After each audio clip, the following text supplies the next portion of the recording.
Hi, Taurus. Welcome back. Thank you for being here. Let's go ahead and dive into your situation. Pull some cards for you.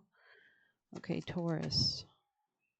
Ooh, the opposite of the fixed moon. So maybe there's like a sense of too much stubbornness. I mean, Taurus is a fixed sign, so it's known, it's the point of the season where the temperature remains steady. So there's a need to maybe approach something with a beginner mindset or a more mutable mindset at the end of the season where you're transitioning from one phase of life into the next. But go ahead and get you some tea leaf.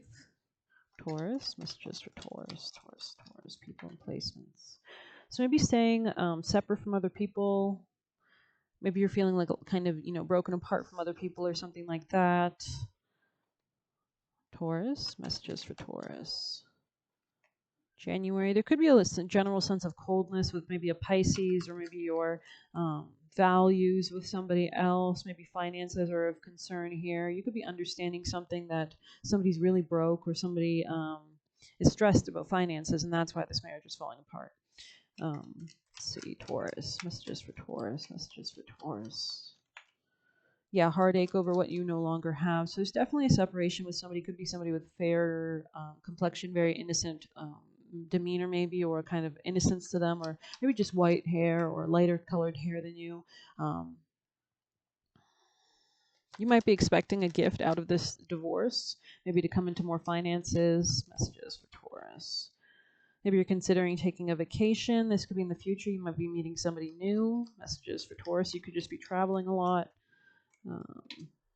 Doing something risky. Maybe you're deciding to move somewhere else. Like during this vacation, you've kind of come to like new ideas about how you can move forward in a different way, or maybe you want to move somewhere foreign. You could be getting advice from a friend. This could be a woman. Messages for Taurus. She could be advising you regarding career matters and finance matters in general. Taurus. Or maybe just long-term security, increase in material wealth or spiritual growth. Okay. You need to plan ahead. Success. So you could be exiting out of something that was like a karmic contract type vibe. This is not really spiritual love. It's kind of like there was a toxic connection, most likely. And you could be exiting out of these frustrations and struggles.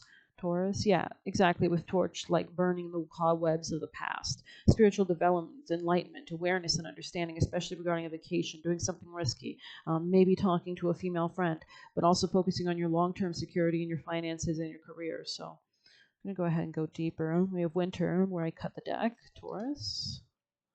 Chiron. There's definitely a healing. You could work in medicine. Chiron is all about our pain points. It's kind of a Saturnian, Aquarian type asteroid where it's like forcing us to come into contact with our pain points so that we can heal them. There could be like, we do have the North Node, I think, in Chiron right now in Aries. So it's probably making aspects left and right. Pluto could be dealing with Scorpio, or there could be a death or transformation or something, or a real harvesting of something as well. Maybe something was like unwise, and there needs to be like a level of clarity brought, or there needs to be like a lightning period for you, maybe. But we're gonna go ahead and get you wisdom, maybe of the oracle.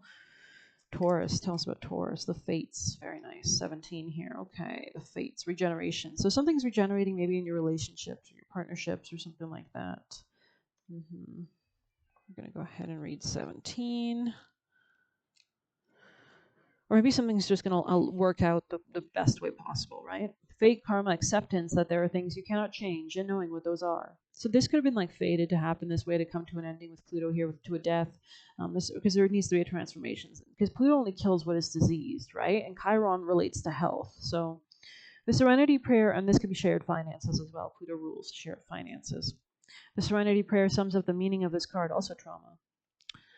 God grant me the serenity to accept the things I cannot change, and the courage to change the things I can, and the wisdom to know the difference. There are things in your life you will never have control over. The conditions brought on by the evolution of the collective, by nature, and your past experiences have been fated, preordained by spirit for an even greater purpose you don't understand in this lifetime.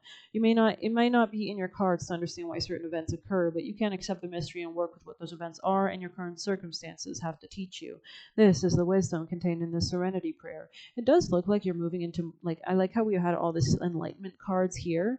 It's like there's something like chaotic happening, but then it slowly starts to get into more peace, especially as you're thinking. These things could really just prompt you to make changes at a deep psychological level, or in an occult way to manifest a better life for yourself, right? Coming into so much awareness after all this pain, right?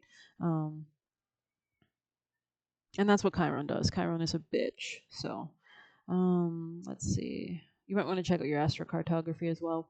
Like, you don't want to live on a Chiron line. You don't want to live on a Mars line usually, unless you have really great aspects. But those are malefic planets, low key. Like, they are not going to lead to good shit, easy life. You want to go live on your Jupiter, your Venus, something pleasurable, something easy, something nice, something supportive, something, oh, I just found $100 bill on my porch. Like, that's nice, right? Let's see. Okay. Other people are who they are and you can't change them. The challenge is to accept them as they are and not try to make them otherwise suit you. This is a time to look at how you attempt to mold people to fit into the view of how you think they should be so you can remain in the relationship and avoid discomfort. What if who they are and whatever is happening between you and them in this situation is perfect from the perspective of spirit? Now is the time to accept what you can't change, even if it means that you honor yourself, spirit, and the other person by moving on. Love unconditionally for each of us is on our own journey and we cannot direct that of another. Be aware this relationship is indeed fated, and you are meant to evolve into a better version of yourself as a result of it. Your experiences concerning prosperity and abundance are beyond your personal control right now. You are being invited to accept what is unreservedly. This could be a temporary situation seemingly thrust on you by outside forces. There's definitely something about bills here, or give and take dynamics, or like how are the bills split. But there is an underlying purpose you can't see that has been determined by the fates. It could be a situation you are unprepared for and you may not understand how it will benefit you in the moment. Do not fight the situation, write it out, and see where it leads. Surrender to it, and the serenity you need to make good choices from here on out will be given to you. You will indeed flourish. I hope you like this reading. Please hit like, comment, share, subscribe, or hit the Buy Me a Coffee link. Thank you. Take care.